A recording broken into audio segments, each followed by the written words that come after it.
नमस्कार दोस्तों। बचपन से हम सभी अमरनाथ यात्रा के बारे में सुनते आ रहे हैं और हम सभी ने इसके बारे में सुना है कि वहाँ लोग बहुत जाते हैं, हर साल बहुत भीड़ होती है, अनेक सारी बातें, वहाँ इतने आतंकी हमले होते हैं और वहाँ पे इतनी अनेक मौसम की समस्याएं भी आती हैं।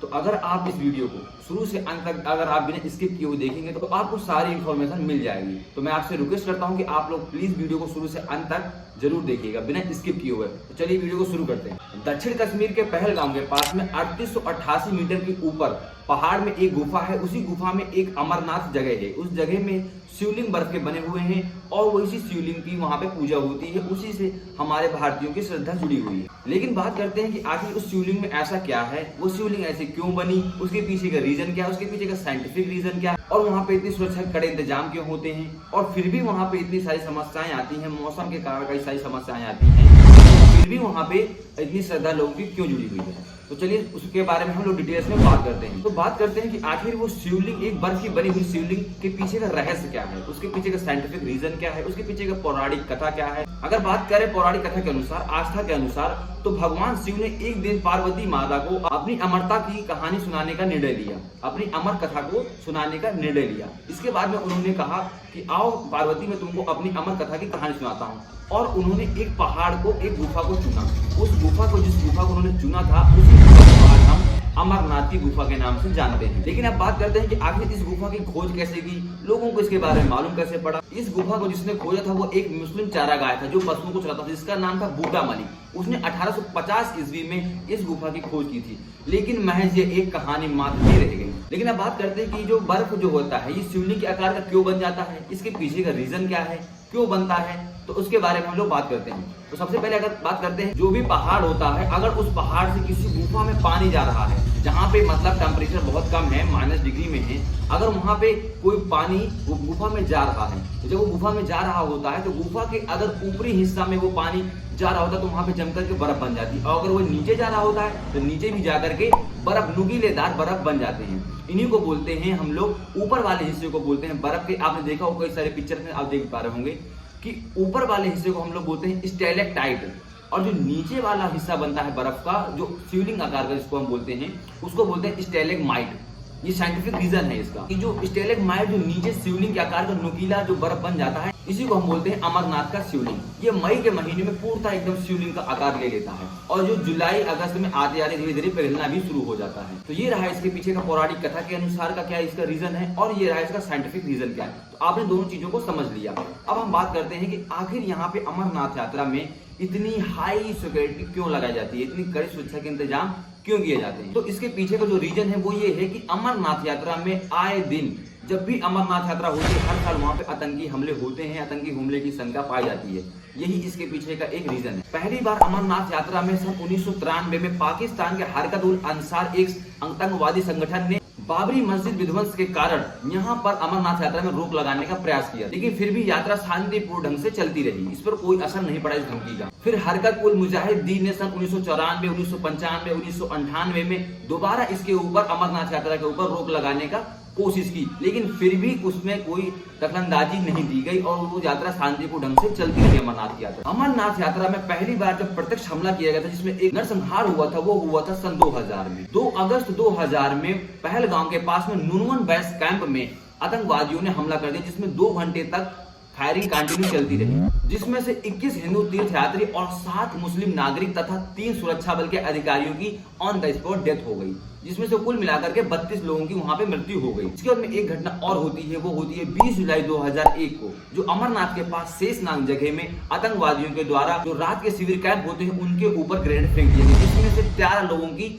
हत्याएं कर दी गई। इसके बाद में फिर एक घटना और होती है, वो होती है 2002 में, जिसमें 30 जुलाई 2002 और 6 अगस्त 2002 2 घटनाएं अलग अलग होती हैं, जिसमें से एक होता है लश्कर-ए-तैयबा और दूसरा संगठन होता है अल मसूरियन। इन दोनों संगठनों ने अलग अलग जगहों, एक श्रीनगर में और एक नुनवन शिविर कैंप में इन्होंने हमला कर दिया, जिसमें से 11 लोगों की मौत हो गई और 27 लोगों को घायल कर दिया गया। इसके बाद में एक और बहुत बड़ा हमला देखने को मिलता है, वो होता है सन 2017 में, जिसमें से हिंदू तीर्थयात्री आ रहे होते हैं, उसी टाइम पे उनकी बस में अटैक कर दिया जाता है, जिसके बाद में उस बस अटैक में 8 हिंदू तीर्थयात्रियों की मौत हो जाती है। इसके लिए जो जिम्मेदार ठहराया गया था वो पाकिस्तान के एक आतंकवादी संगठन को लश्कर-ए-तैयबा को इसके लिए जिम्मेदार ठहराया गया था। इसके बाद में फिर 2016 में यहाँ पे निलंबन रहा, कश्मीर के अपने अशांति के कुछ मुद्दे रहे। इसके बाद में 2019 में फिर आशंका पाई गई कि यहाँ पर आतंकवादियों के हमले की आशंका है, इस वजह से फिर भी वहां पर बैन लगा दिया। फिर इसके बाद में कोरोना के आने के बाद में 2020 में अमरनाथ यात्रा में रोक लगा दी गई। इसके बाद में फिर 2022 में अमरनाथ की यात्रा शुरू की गई और 2022 में अमरनाथ यात्रा के शुरू होने से पहले ही मई के महीने में 2022 में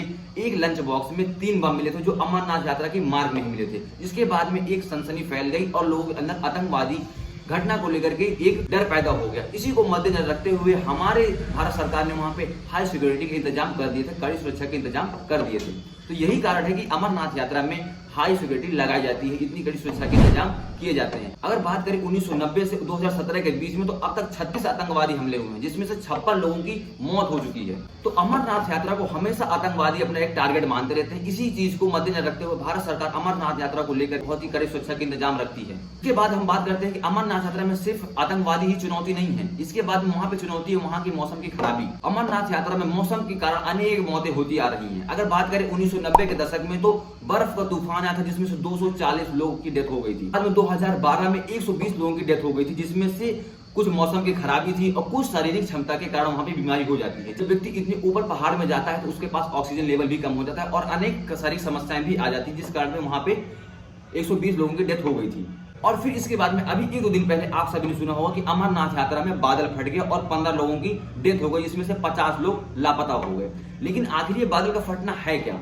बादल का फटना किसको कहते हैं उसके बारे में हम बात करते हैं। तो बादल का फटना वो होता है जब समुद्र से बादल पानी लेते हैं और बादल खूब काले काले हो जाते हैं, उनमें खूब नमी हो जाती है, उसी नमी को हम बोलते हैं मानसून। और यही जब मानसून बनकर के खूब काले काले बादल जाते हैं और किसी ऊंचे पर्वत से टकरा जाते हैं, क्योंकि अगर वो आगे निकल जाएंगे तो वो धीरे धीरे करके वर्षा करना स्टार्ट कर देंगे। लेकिन अगर वही नमी बरकरार है उनमें और वो नमी जाकर के किसी बड़े पहाड़ में, फॉर एग्जांपल ये हिमालय है और यहाँ से बादल आ रहे हैं, अगर ये बादल आ रहे हैं तो ये जब हिमालय में टकराएंगे, हिमालय तो बहुत ऊंचा है आप सभी को पता है, तो हिमालय में जब ये टकराते हैं तो ये जो सारा पानी की जो नमी होती है, जिस बादलों में जो नमी होती है वो इकट्ठा एक जगह पे वर्षा कर देते हैं, पानी गिरा देते हैं अपना, इसी को बोलते हैं बादल का फटना। जैसा कि आप सभी ने देखा था उत्तराखंड में त्रासदी आई थी तो वहां पे बादल ही फटा था जहां पे 32,000 लोगों की डेथ हो गई थी। इसी को बोलते हैं बादल का फटना। जब कहीं घने बादल किसी बादलों का घनत्व अधिक बढ़ जाता है और उनमें अधिक नमी पाई जाती है, वर्षा की अधिक नमी पाई जाती है, तो वो जब किसी एक स्थान पर अधिक वर्षा कर देते हैं पर्वत से टकराने के बाद में, तो उसी को बोलते हैं बादल का फटना और अचानक बाढ़ आ जाती है, जिसको बोलते हैं फ्लैश फ्लड या क्लाउड बर्स्ट। बादल का मतलब ये नहीं होता है कि बादल फट गया तो बादल का चित्रे चित्रे हो गए। बादल का फटना का मतलब यही होता है कि एक जगह पर पानी का खूब सारा पानी एक जगह पे आकर के जब गिरा दिया जाता है तो उसी को बोलते हैं बादल का फटना। अब सवाल उठता है कि आखिर जब इतनी सारी वहां पे समस्याएं हैं, आतंकवादी हमले होते हैं, मौसम की खराबी होती है, वहां पे शारीरिक क्षमता के कारण कई सारी बीमारी हो जाती है, इतनी सारे लोगों की डेथ हो जाती है, फिर भी लोग क्यों जाते हैं अमरनाथ यात्रा में? इतनी उत्सुकता फिर भी लोगों के अंदर क्यों रहती है? तो हमारे जो भारतीय लोग हैं उनके अंदर तूफानी करने का बहुत बड़ा जुनून होता है, क्योंकि सब सोचते हैं आइए चलते हैं अमरनाथ यात्रा और कुछ तूफानी करते हैं, और तूफान आता है बहा कर ले जाता है, खत्म, बाय बाय, टाटा, गुड बाय, गया। बट ऐसा नहीं है, मैं मजाक कर रहा हूं, I am just kidding. Amarnath यात्रा से हमारे भारतीयों की अनेक धार्मिक भावना जुड़ी हुई है। ये हमारे आस्था का बहुत बड़ा विषय है। यहाँ पर हिंदू मुस्लिम एकता देखने को मिलती है और ये हमारे लिए एक श्रद्धा का पर्यटक स्थल भी है। मुस्लिम नागरिक यहाँ के हिंदू जो यात्री होते हैं, तीर्थ यात्री अमरनाथ यात्रा के, उनकी हेल्प करते हैं। वो लोग बीच रास्ते में कैंप लगा करके उनको खाने पीने की चीजें भी प्रोवाइड करवाते रहते हैं।